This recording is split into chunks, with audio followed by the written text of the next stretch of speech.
Սկանդալները միշտ տիեզերք մրցույթի ժամանակ ավարտվեցին, քանի որ այդ տղամարդը, ով շատ վատ էր խոսել, վերջապես ներողություն խնդրեց։ Բանն այն էր, որ օրեր առաջ համացանցում տեսանյութ տեղադրվեց, որը միլիոնավոր դիտումներ հավաքեց, 100 միլիոն եւ ավել։ Դա նրա մասն էր, երբ որ Մեքսիկայի ներկայացուցիչին ասում է հիմար աղջիկ, քեզ ոչ մեկ թույլ չի տվել, որ խոսես, ձայնդ կտրեիր, նստիր տեղը, բլա բլա բլա, սկսում էր բոլոր մյուս մասնակիցների մոտ վիրավորել այս տղամարդը, ով որ կազմակերպիչներից մեկն է։ Սակայն այս ամեն ինչը ուղիղ եթերում է լինում, սա նկատվում է, հեռարձակվում է, ինչպես նաև բոլորը սկսում են աջակցել Miss Մեքսիկային, ու վերջապես այս տղամարդը ներողություն է խնդրում։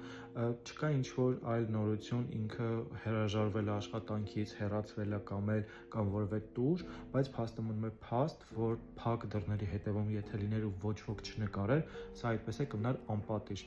ինչը նշանակում է, որ դեռ շատ դեպքեր կան, որոնք ցավոք սրտի անպատիժ են մնացել։